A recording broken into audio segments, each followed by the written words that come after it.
I just would like to put in context. Paano ko sinabing shit happens? Indeed, I said that. Shit happens. Because amin sa police, sa military, during operations, when you don't have complete control of the operational environment, you expect shit happens. Yun nga, nangyari nga. Namatay yung bata, tinamaan yung bata. Talagang, for me, for us, shit happens. Nangyari yun. So what's the fuss? What's the fuss about blaming ourselves for... Sinabi ko, talaga nangyari. Hindi perfect yung operation. Hindi mo kontrolado ang environment. May tinamaan na bata. So anong tawag ko dyan? Perfection happens? There's no perfect operations. Sometimes shit happens. That's what I said. But that does not mean to degrade the soul, the departed soul of that child na namatay. Ang problema lang sa inyo, Father, you are trying to capitalize my words for propaganda purposes. That's very bad, Father. Masama po yan. Huwag niyong gamitin, you do not take the word out of context para i-propagandize yung isang issue. Ako, sinabi ko shit happens because I'm blaming myself as the chief PNP. Nangyari yung hindi dapat nangyari. Namatay yung bata, tinamaan. Really, shit happens. Pero, when the media presented it, when the media articulated it in their papers, wow, iba na. Bato is demonyo na. Na yung bata parang masaya pa dahil lang namatay yung bata. Mali po yun, Mr. Chair. So, I just want to manifest that the first request to our family when President Duterte became president in 2016 was to build a drug rehabilitation center in Las Piñas.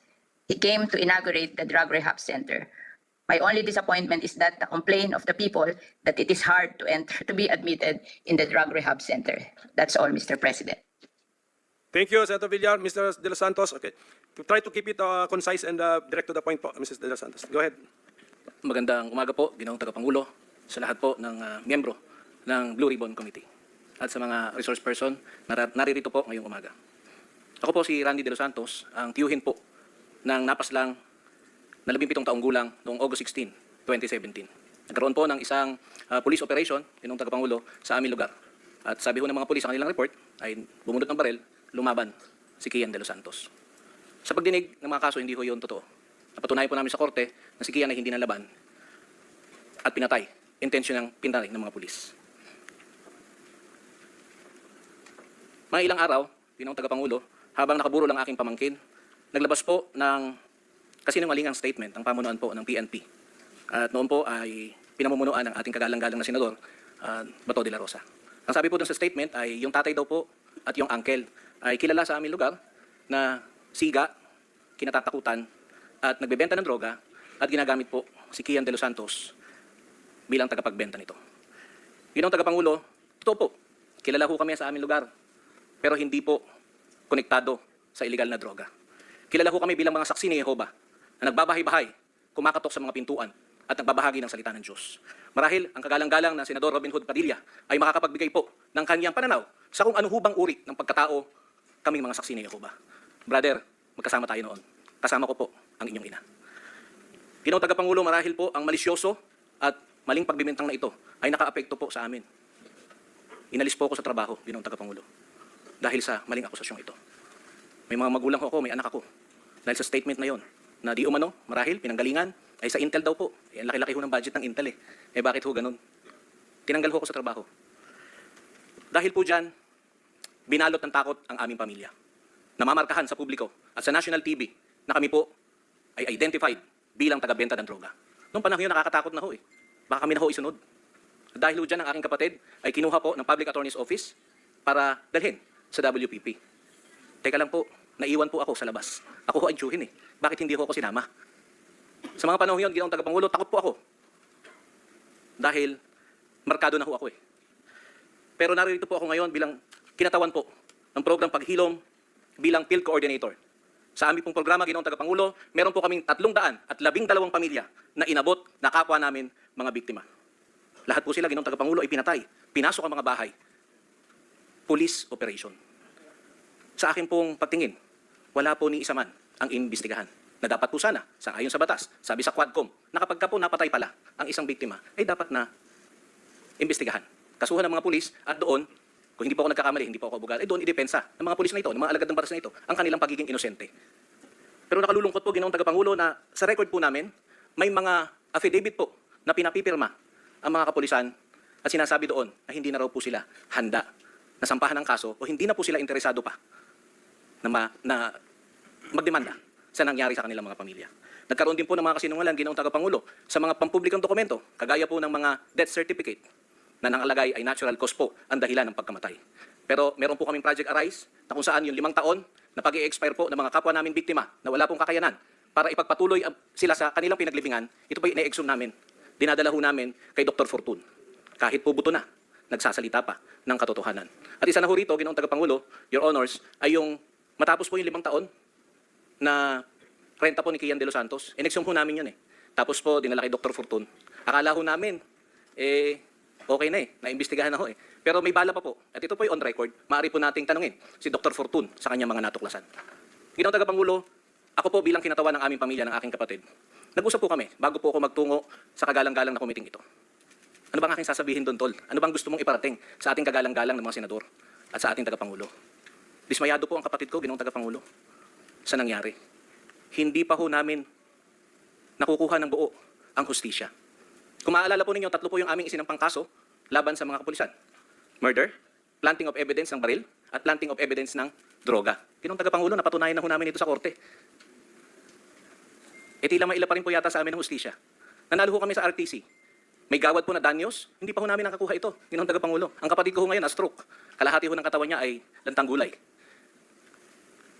Sa mga bagay pong ito, Ginoong Tagapangulo, at bilang kinatawan po, bilang field coordinator ng program Paghilom, nais ko pong ipabatid sa inyo na lahat po ng 312 na mga pamilya na sa aming pangangalaga, hindi ho sila ng laban, Ginoong Tagapangulo. Ako po mismo ay personal na bumisita sa kanilang mga burol noong mga panahon na nakaburol ito. At nakakwentuhan po sila. Naalala ko po, pahihintulutan po ninyo, yung binanggit ng aking kaibigan na Jehovah's Witnesses noon. 1 minute, sir. Yes, Go ahead.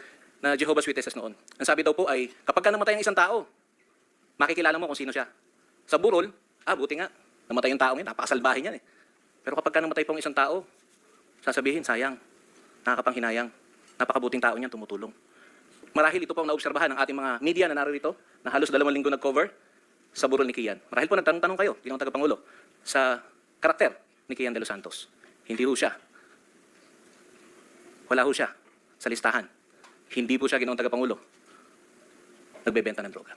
Inosente po at nag-aaral po ang aking pamangkin sa isang pribadong paaralan na kahit po medyo may kataasan ay ginagapang po ng aming pamilya. Nasa ibang bansa ang aking hipag upang mangibang bayan, OFW po, para maglaan ng pangangailangan. Thank you. Thank you, Maraming salamat po. Mr. Randy De Los Santos. Pero pwede po kayo mag-execute ng affidavit kung lahat ng gusto niyo ikwento, pwede niyo pa ilagay doon. Can we now listen to the next victim family? The next question, Mr. Chair. Sabay-sabay na natin lahat. Pakinggan Baka na. makalimutan mo maya, habang presko pa sa utak natin. Okay, Short then, question. can I suspend for a minute? Natin yun, at least we have two real life incidents na namatayan po yung pamilya. We have nag-testify po sila ito under oath, no? But then, and then narinig natin from nabanggit yung programa ng Paghilom. I think that is Father Flaviano Villanueva. Sige, Father, tell us what that is at anong ginagawa noon, and then because of your involvement dyan, ano naman ang iyong mga observations or conclusions? Father, go ahead. Thank you, Your Honor. There are other witnesses po na kasama ko, and they also have tales to tell. And let me just recognize them. Arlene, Ellie, and Arsenia. Now, let me begin by being asked by an EU ambassador, what does a priest do with the victims? Ang tugon ko po dito, 2 tanong niya. What does the priest do with the victims? What and how can this madness ever take place? Ang una kong sagot ay, sa SVD, tinuruan kami na hindi lang magbahagi at magpatotoo sa katotohanan. The word became flesh, and we seek the flesh and serve them in the flesh. The second was, I told the ambassador, for you to understand the drug war that took place from 2016 to 2022, you have to go back to Davao. And in that, I have a presentation. If it's ready, I'll briefly run through it as a guide, but not all. And sa Davao, there are testimonies. In my presentation. Father, keep your presentation within 5 minutes, kaya? Kaya po. Kaya. Sige, kakayanin. go ahead, sige pa. And in this presentation, let me say that these are from fact statement made in public. Hindi ko po personal to, but these are all made in public. And the second would be facts from my own experience and encounter. Let me begin by what the former president uttered. In the next slide, please.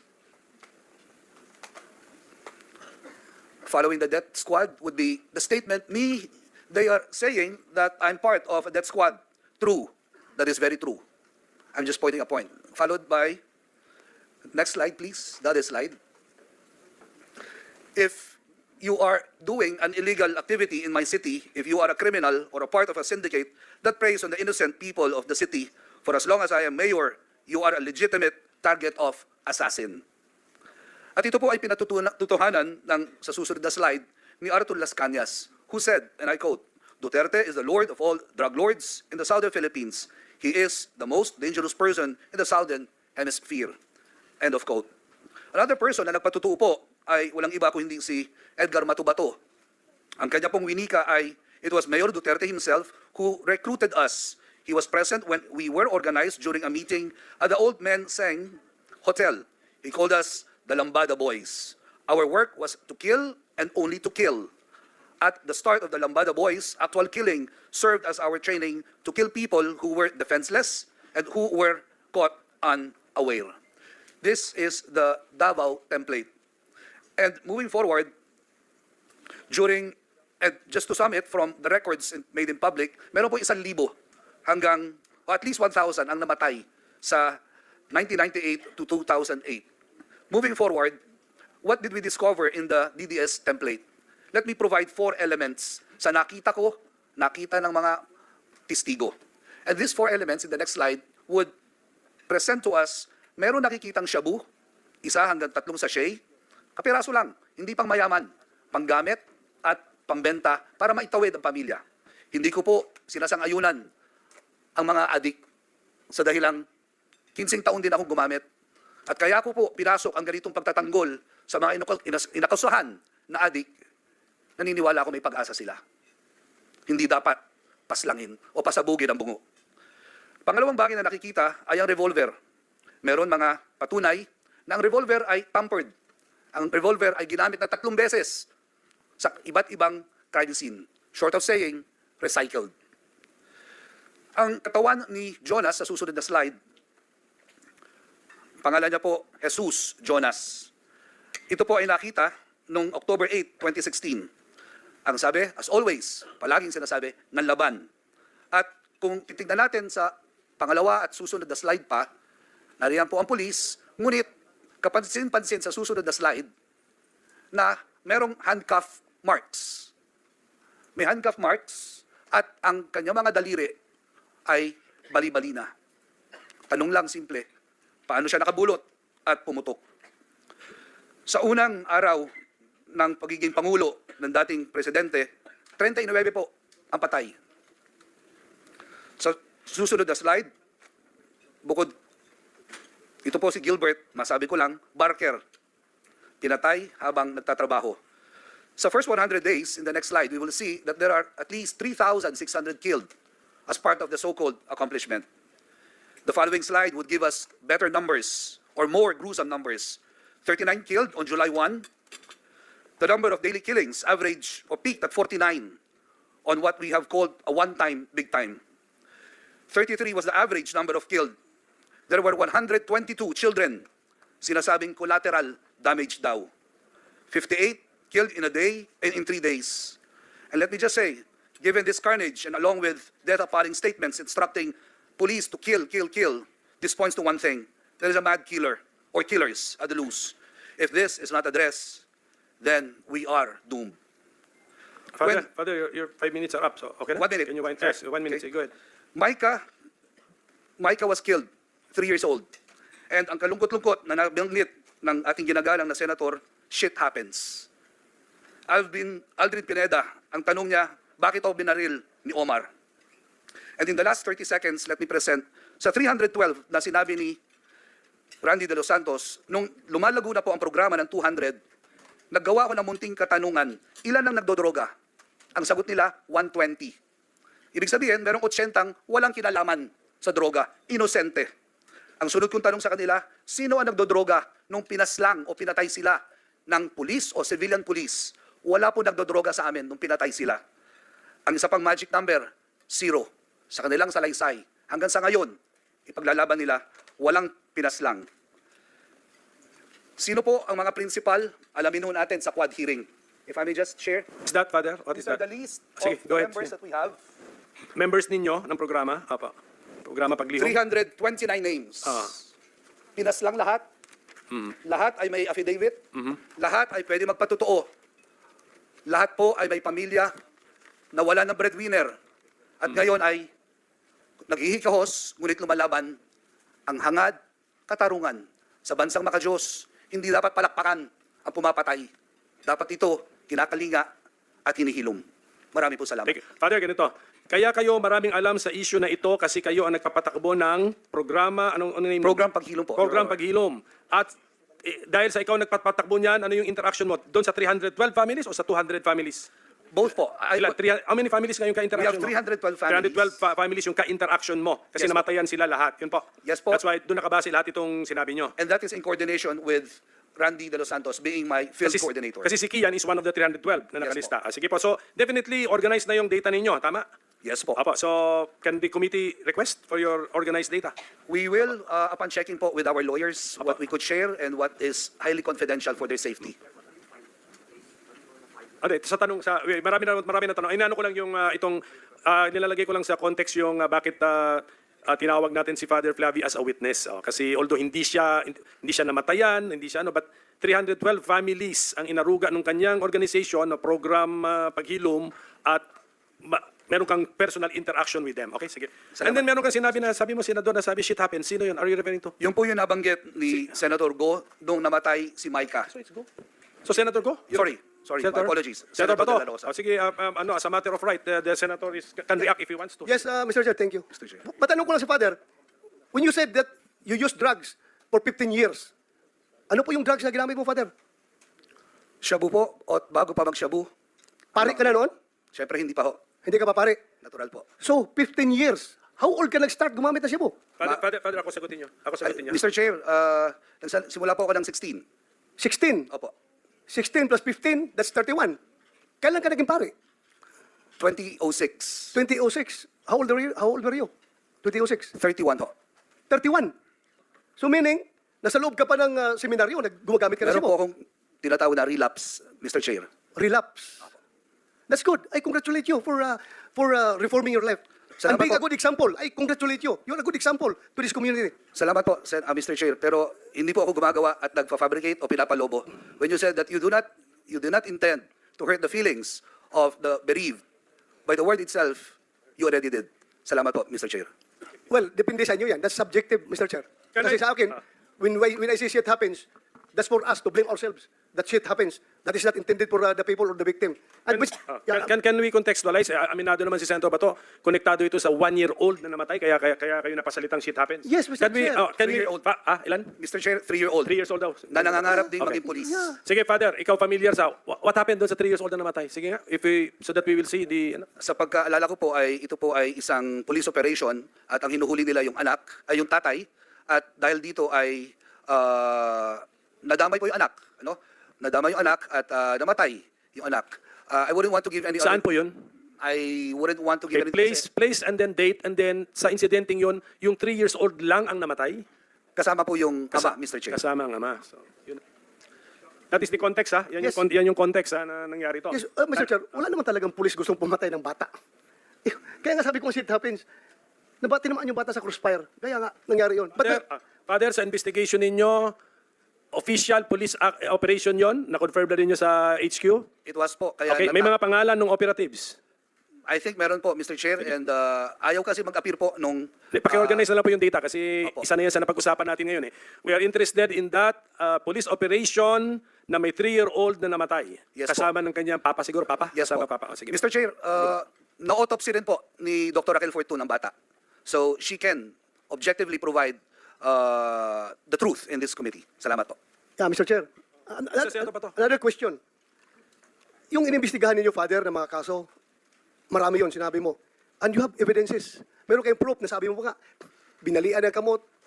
Sabi mo, may mga revolver na paulit-ulit na ginagamit as a exhibit. Then, sa haba ng panahon, Father, ilan na pong kaso na file ninyo pertaining to those cases that you have investigated? Ilan na pong kaso na file ninyo? Can I respond, Mr. Chair? Respond to the best of your ability. Okay. Pero hindi naman, I don't think it's the responsibility ninyo to file the cases. Pero sige, yeah, just- Precisely.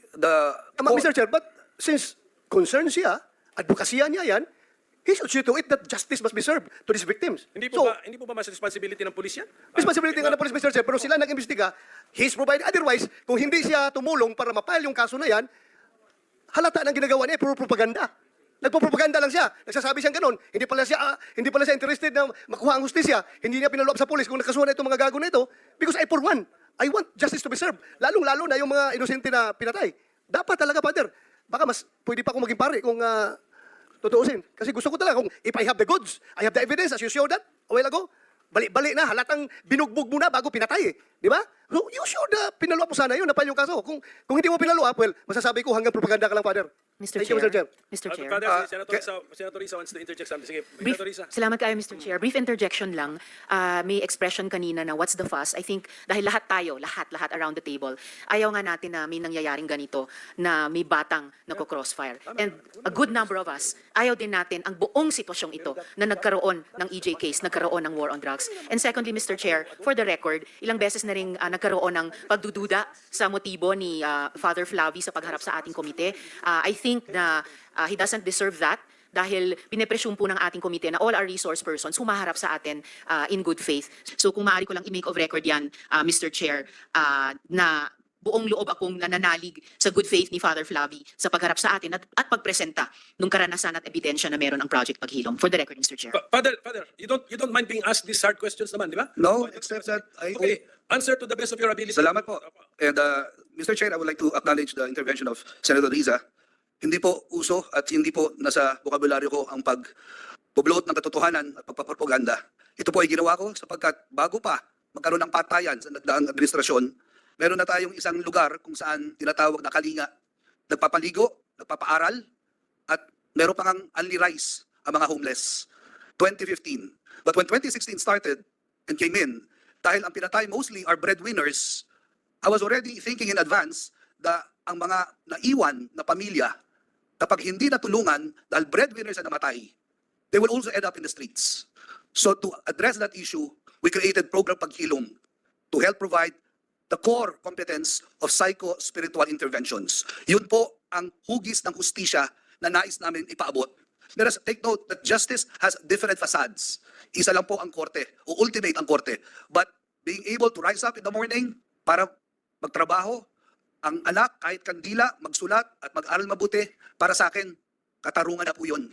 Hugis po na katarungan yun. Now, to address the cases, there are cases that are being addressed. There are cases that have fallen into our hands and they are ongoing. I will not outline it here, but submit the records. Second, if there are really cases of Danlaban, let me now throw this question. Di ba ho, sa investigasyon, sa crime scene, ang isang pine-preserve po dyan ay yung baril na ginamit. 6,000 po daw ang laban. So dapat merong 6,000 baril with corresponding documents. One way to let the public know that the war on drugs was real and true to its word, let us see the 6,000 handguns. That's a question po. Yeah, Mr. Chair. Salamat po. If I may, Senator Bato. I hope in the next hearing, we can invite the Director of Forensic Service of the PNP para mailatag niya yung whereabouts nitong mga Take note, yes. lahat ng mga ebidensya na na-recover. And for the record, Mr. Chair, I just would like to parating kay Father na I appreciate what you're doing, Father. Thank you for what you're doing. Pasensya ka na kung sinabi ko na kung hindi ka nakapag-file ng kaso, parang you limit yourself to propaganda. But then again, you said na may nakapile kayong kaso. And I encourage you, please, file kayo ng kaso. Kasi kawawa talaga yung namatay. Mag-file kayo ng kaso. I am one with you in seeking for justice to these victims. File nyo ng kaso. Salamat po at madami pong kaso na inahabla na po. Salamat. Thank you. Thank you, Father. Mr. Chair. Before I recognize Senator Risa, can we ask Attorney Dulay to sit here with us? He's the Inspector General of the IAS, para just in case. Yes, go ahead, Senator Contiveros. Salamat kayo, Mr. Chair. One follow-up question kay Father Flavi. Father, dun sa pagkamatay ni Mika at yung ama niya, kinonfirm ba ni Dr. Fortun na talagang nagkaroon ng shootout dun sa pagkamatay ng dalawang, yung mag-ama? Mr. Chair, Senator Riza referring to itong dalawa po. I think na confirm niya po. I hope I'm right, but please don't quote me. Pero alam ko po na autopsy po ni Dr. Raquel. Salamat, Father. So, Mr. Chair, kung maaaring maimbita din po sa susunod na hearing si Dr. Fortun. Yes, Salamat, nakaplano na po yan. Nakaplano na po. Pero doon po kay yung bata na sinabi mo, yung bata na sabi mo na discover ni Dr. Fortun na may gunshot wound. Yes. Hindi na yata disputed yun. Ang cause of death ng bata was a gunshot wound. Tama? Yes po. Okay, so that is claro. Senator Tolentino, I think, wants to ask. Father, magandang tanghali po, Mayong Udto. Binanggit mo kanina na marami kang senior na mga pangalan, although malayo dito, hindi naman namin mabasa. but you mentioned the words highly confidential. Parang hindi ba lumalabas na yung pag-share mo ng information would be selective, subjective? Paano po ito? Saan ang hangganan na ito? Kung ano lang yung gusto nyong ibigay o kasi ang gustong patunguhan ng committee ito, ng hearing, malaman nga kung ano yan. Pero kung magbibigay kayo ng konti, withhold kayo, paano po yun? Salamat po, Mr. Chair. Nung sinabi kong highly confidential, unang-una po ay meron po sila kanya-kanyang mga abogado. And I believe that there is also a proper forum kung saan ito po ay lilitisin bukod po dito sa ating magiting na house. So yun po yung context ng highly confidential. If we could and only we could give it all, we would upon their approval po, Mr. Chair. Thank you. Salamat, Majority Leader. Salamat po. Salamat. Until please stay on in the hearing, Father, kasi kami mga dagdag na tanong pa sa inyo in the course of the other testimonies. At this point, the chair would like to call on Attorney Dean Chell Jokno to make the presentation in his capacity as the chair of the Free Legal Assistance Group or FLAG. And the committee understands, Dean Chell, that you have with you a survivor of an attempted extrajudicial killing. So kung maaari pong isama niyo rin po yung kwento niya sa inyong presentation. So Attorney Chell, you have the floor. Thank you, Madam Chair and Your Honors. May I request that the slides be put on the screen? Next slide, please. Next slide, please. Ang kampanyang kontra illegal na droga ng Administrasyong Duterte ay hindi lang basta-basta nagsimula sa kalsada at barangay. Ang pinagmulan ng war on drugs ay isang utos o command na galing mismo sa pinakamataas na opisyal ng Philippine National Police. At yun po ay nakikita ninyo sa right side ng screen. Next slide, please. Ang una po niyang reference sa kanyang command circular ay ang pronouncement ni President Rodrigo R. Duterte to get rid of illegal drugs during the first 6 months of his term. Next slide, please. Sa PNP CMC 16-26, ang konsepto ng operations sa Project Double Barrel ay unang-una ito ay ilulunsad sa unang araw ng Chief PNP at pangalawa ito ay may dalawang sangay, kaya Double Barrel po ang tawag, Project Tokhang and Project HVT. Next slide, please. Ayan po ang diagram ng Double Barrel. Project HVT ay high value target at Project Tokhang ang lower barrel. Ano ngayon ang ibig sabihin po, next slide, ng Project Tokhang?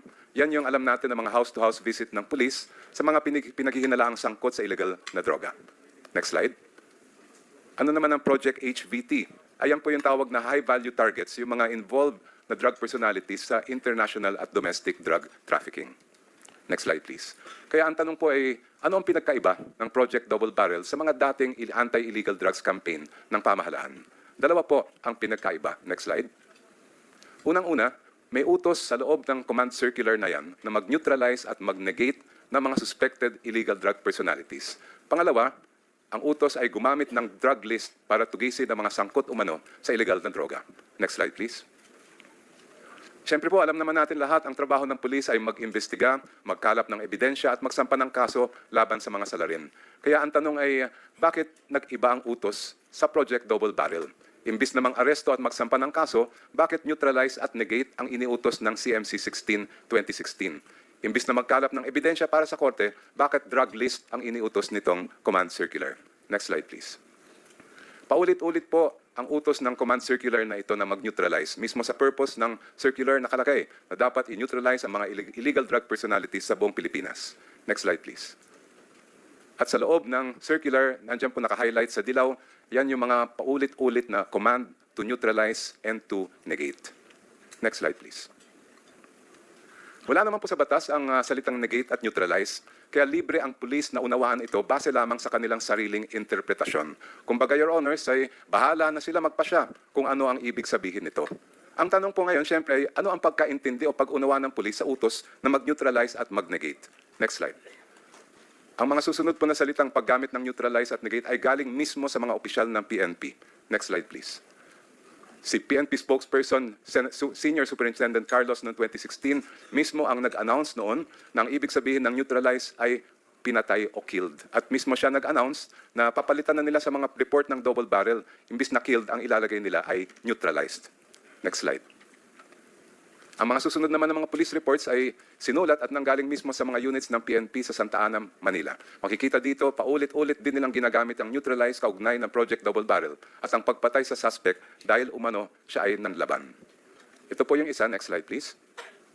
Ito ay isang information report galing sa PNP Santa Ana. Elements of Santa Ana Police Station will step up for the suspect's immediate apprehension and neutralization. Kung ang ibig lang sabihin ay hulihin yung suspect, bakit pa dinagdag ang salitang neutralization? Next slide, please. Yung suspect po dito ay nailagay sa isang drug watch list at medyo maliit lang pero may makikita kayong handwritten notation sa tabi ng pangalan niya, killed, at yung petsa kung kailan siya pinatay. Next slide, please. And one more, next slide, please. As predicted in the PNP information report, ang tatlong suspect, Mr. Manawis at 2 bunuan, ay na-neutralize o napatay sa isang bypass operation dahil sila raw ay nanlaban. Next slide, please.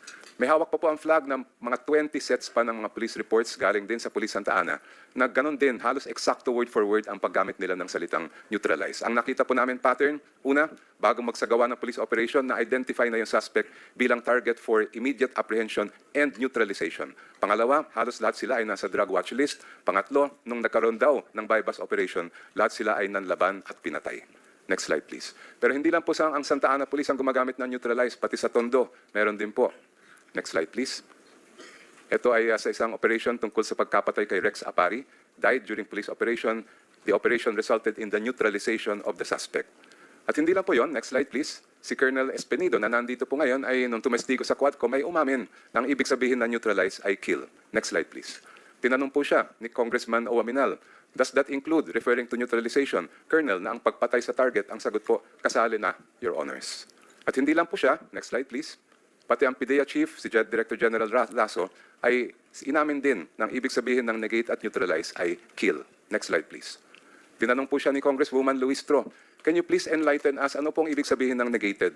Answer ni General Lasso, it is neutralized, Your Honor. I mean, he was killed already.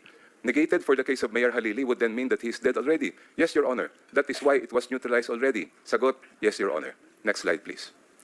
Ibinulgar din ni Colonel Royina Garma sa Quadcom ang reward system na itinupad sa Duterte drug war. Hindi ko na po babasahin ng lahat ng nasa sinagot niya, pero ang sabi lang niya, may reward po yan, ang Davao model ang kanilang sinunod.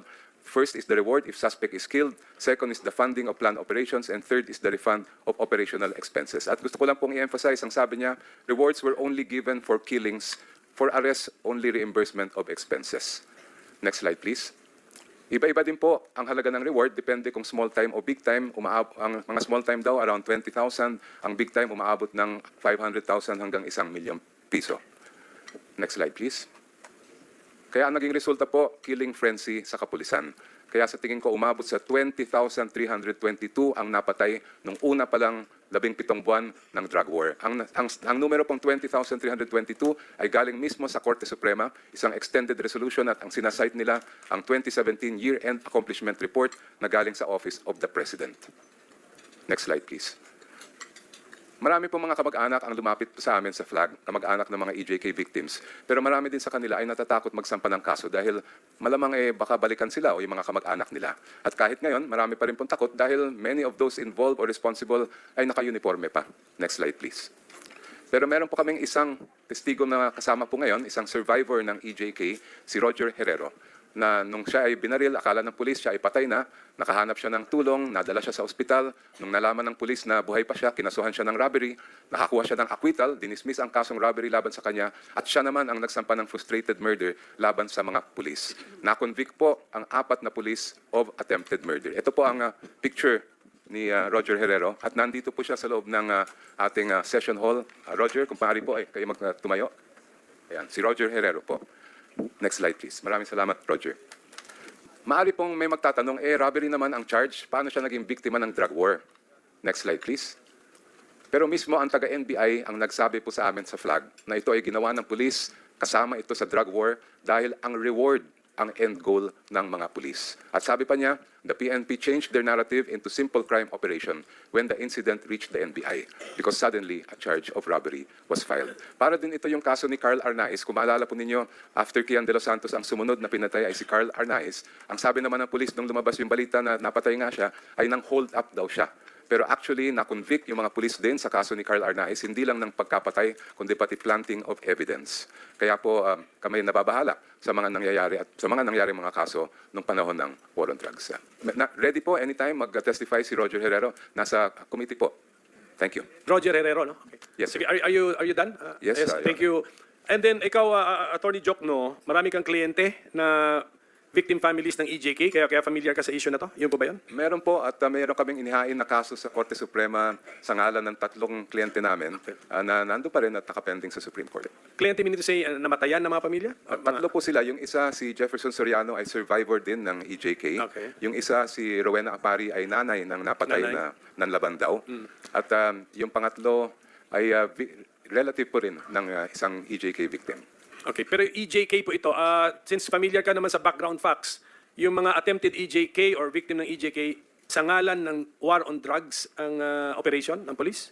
Yes. Okay. Yes, Your Honor. Siguro kaya nyo naman siguro i-organize po yung data? Bigyan nyo po kami ng information. Sure. And Of dahil, course, Your Honor. dahil dyan sa pag-aaral mo sa issue na ito ay na-encounter mo ngayon yung Memorandum Circular 16-2016. Yes, Your Honor. Sino po nag-issue nun? Si Chief PNP noong panahon na yon, si ngayon Senator Ronaldo Bato de la Anong Rosa. date yon? Ronald lang, Ronald. Ronald. Walang O. Sorry po. Anong date yung MC July 2016? 1, 2016. Okay, July First day po niya sa July pagpupo 1, bilang 2016. Chief PNP. And as an experienced lawyer, napansin mo doon ang pag-insert ng anong mga salita? Na alanganing salita? Ha? Neutralize po at negate. Negation ata nang nandun, ano? Yes. Anong mas madalas gamitin doon? Neutralization. Neutralization. Yung 5 negation, beses. ilang times na bang 5 ginagamit? beses po nabanggit yung neutralize at 2 beses nabanggit ang negate. Negate. So, sa pag-aaral mo, just in case you know, sa mga police material, is this the first time na ginamit ang neutralization, neutralize, negation, negate? May mga 1 or 2 na mga police documents na nakita ko po yan, pero wala akong alam na may ganyan sa mga utos sa drugs, lalong-lalo na sa war on drugs, kundi ito lang CMC 16-2016. Pero yung mga naalala mo na encounter mo yung terms, in what context mo naman sila na-encounter? In police documents? I think it was pointed out by then Justice Carpio in one of the hearings, the oral argument during the Almora case, the war on drugs case. Siya po ang nagbanggit po sa amin nung kami nakaharap sa Supreme Court. Alam mo, diniscuss ko na rin sa staff ko yan eh. What would be a better word to replace neutralization or negation if you do not have killing as included in the meaning of the word? Sige, can I benefit from your presence, Attorney Joe? Kaya nga po ako nagtaka dahil alam naman natin na ang tungkulin ng pulis ay manghuli, mangkalap ng ebidensya at magsampa ng kaso. Yun yung hinahanap namin sa command circular. Mang-aresto kayo, kumuha kayo ng ebidensya, mag-file kayo ng case. Nung nakita namin paulit-ulit yung negate at neutralize, sabi po namin, bakit ito ay nailagay doon? Kung ang purpose ay mang-aresto, bakit hindi na lang ginamit yung salitang aresto? Mr. Chair? Okay, at